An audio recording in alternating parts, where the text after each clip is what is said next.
Welcome back नाज़रीन। बात कर लेते हैं इस वक्त खाम माल की दरामद पर जो पाबंदी है, सनती बेरोज़गारी बढ़ती चली जा रही है। सदर ओवरसीज़ चैम्बर्स की जानिब से मौक़िफ़ सामने आया है और ये कहा गया है कि जो पाबंदी के नतीजे में बड़े पैमाने पर सनतें इस वक्त बंद होती नज़र आ रही हैं और तबाही के दहाने पर हैं, इसका खमियाजा कौन भुगतेगा। आमिर प्राचा ने इस वक्त कहा कि पाकिस्तान के अंदर जो काम करने वाली अक्सर गैर मुल्कियों के लिए जो कारोबार है वो दाव पर लगा हुआ है। बैंक्स के मामले में कहा कि एलसीज खोलने से या तो इनकार कर देती हैं या फिर सिर्फ मामूली रकम के लिए एलसीज खोली जा रही हैं। खाम माल नहीं होगा तो पैदावार कैसे होगी। इन तमाम चीज़ों के हवाले से जो है वो बात की गई है और इस पर हम बात करेंगे। हमारे साथ इस वक्त सीनियर नायब सदर KCCI ऑन कॉल मौजूद हैं, तौसीफ अहमद साहब। तौसीफ साहब, बहुत शुक्रिया ज्वाइन करने के लिए। जानना ये चाहूँगा, इस वक्त जो ओवरसीज़ इन्वेस्टर्स हैं, chamber of commerce and industries, उनकी जानिब से ये मौक़िफ़ सामने आ चुका है कि जो गैर मुल्की हैं, जो कारोबार करते हैं, पाकिस्तान में काम करने वाले जो गैर मुल्की हैं, वो भी इस वक्त परेशानी का शिकार हैं। एलसीज का मामला हल नहीं हो रहा है, तो किस तरफ जा रही है इस वक्त इकॉनमी? बिस्मिल्लाहिर्रहमानिर्रहीम।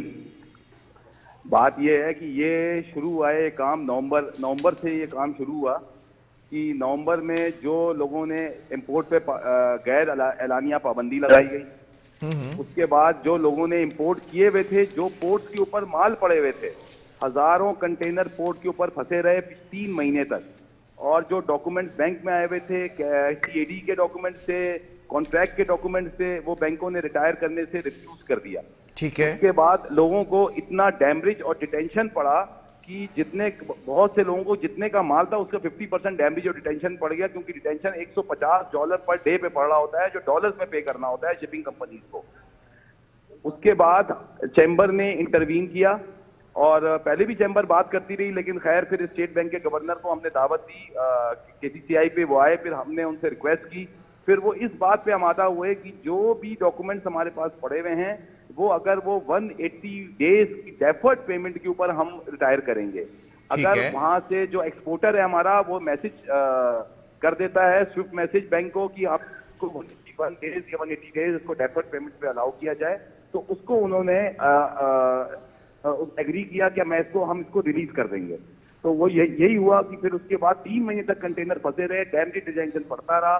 उसके बाद इंपोर्टर्स ने बड़ी मुश्किलों से एक्सपोर्टर्स को राजी किया, कुछ उनको किसी और चैनल से या जिस तरीके से भी उनको पेमेंट की गई, और उसके बाद उन्होंने 181 डेज की मैसेज यहाँ पर स्विफ्ट मैसेज बैंक को दिए। उसके बाद बैंक ने वो डॉक्यूमेंट रिटायर किए 3 महीने के बाद। उसके बाद तो अब अलमिया ये हो गया है कि बैंक अब सिर्फ पिक एंड चूज के ऊपर एलसीज को जो है वो ओपन कर रहा है, पिक एंड चूज के ऊपर। आप सारा दिन हम बैंकों से बात कर रहे होते हैं, इंडस्ट्रीज बहुत परेशान है क्योंकि हमारा 80% रॉ मटेरियल हम इंपोर्ट करते हैं। इंडस्ट्रीज इस वक्त 50%, 60%, 50%, 40% कैपेसिटी के ऊपर चल रही हैं सारी इंडस्ट्री।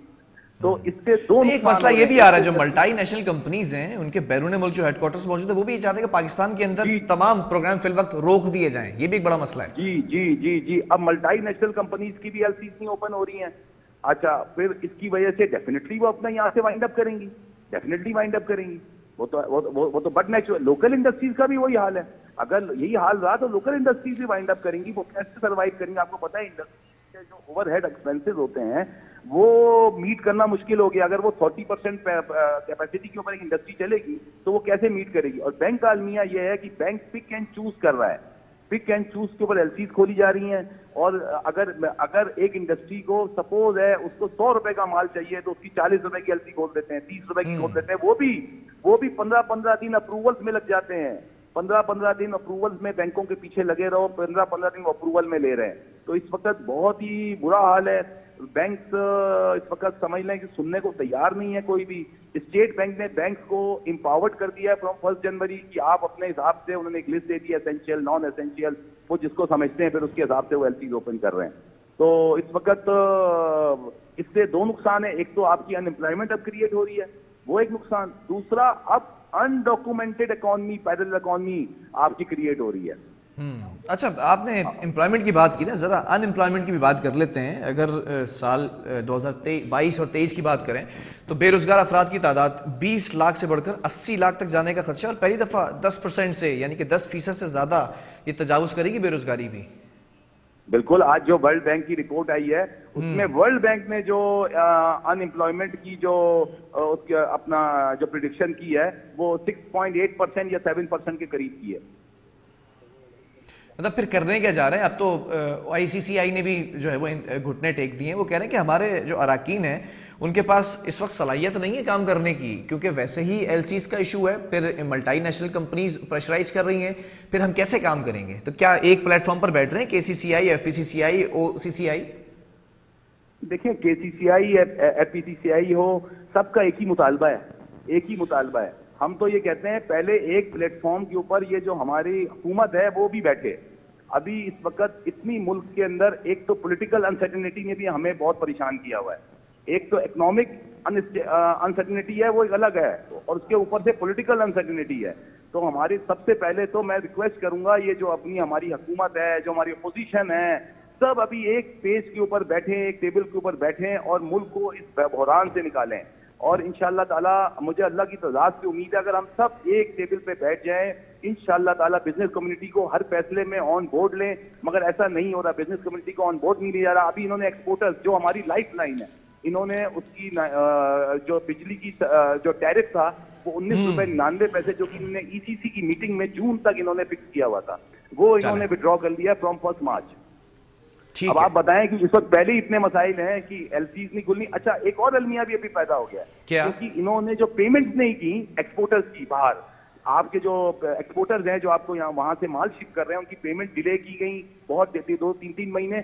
अब उनका एतबार हमसे, अब क्रेडिबिलिटी हमारी वो भी वीक हो गई है। एग्जैक्टली, ये भी एक इशू आ गया है, ये बहुत बड़ा इशू आ गया है ये इस वक्त बहुत। अब तो आगे मैं ये समझ रहा हूँ, अगर बैंक एलसीज ओपन भी करेंगे तो हम लोग हमारी एलसीज एक्सेप्ट करने को तैयार नहीं है। बिल्कुल ऐसा ही है। चलें, बहरहाल बहुत शुक्रिया। Senior vice president KCCI Tauseef Ahmed साहब हमारे साथ मौजूद थे।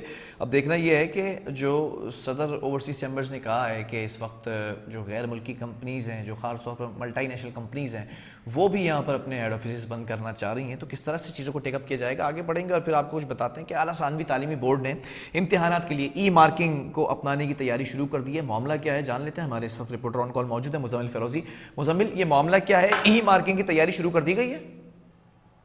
जी बिलाल, बिल्कुल ऐसा ही है। अब देखें, इस साल जहां आउटसोर्स करने का बातें हो रही थी, अब वो खत्म हो गया है। वो इस साल आउटसोर्स तो नहीं कर रहे हैं, बट इस साल ई मार्किंग जरूर होगी। बच्चों की कॉपियां, आला सानवी तालीमी बोर्ड ने इम्तिहानात के लिए ई मार्किंग को अपनाने की तैयारियां शुरू कर दी है और वो बिल्कुल हतमी मराहल में पहुंच चुका है। अब इस दफा कापियां हाथ से चेक नहीं होंगी, बल्कि इसको जो है ना वो खत्म किया जाएगा कि जो इसमें जो हैंड यूजेज है एग्जाम्स में, जैसे आउटसोर्स करने की बात हो रही थी, कॉपियां चेक होती थी, पेपर हाथ से बनते थे, पेपर टीचर बनाते थे, अब वो तमाम सिस्टम हल्के हल्के खत्म करके इसको डिजिटलाइज कर रहे हैं। इंटर बोर्ड के चेयरमैन डॉक्टर सईदुद्दीन ने जो हमारी बात हुई तो उन्होंने बताया कि उस्ताद जो है कापियां किसी भी वक्त कहीं भी पेपर चेक कर सकेंगे। मतलब ये नहीं होगा कि वो एक जगह बैठेंगे या उनको बुलाया जाएगा, वो जहां पर चाहे जब उनको टाइम मिले वो जब इस पर काम कर सकते हैं। और पूरी जवाबी शीट की जांच किसी एक उस्ताद से नहीं की जाएगी, बल्कि सवालात स्कैन करके कापिया सारदा के साथ सॉफ्टवेयर के जरिए ऑनलाइन उनसे शेयर की जाएंगी। ये तमाम मालूमात इस तरह से होंगे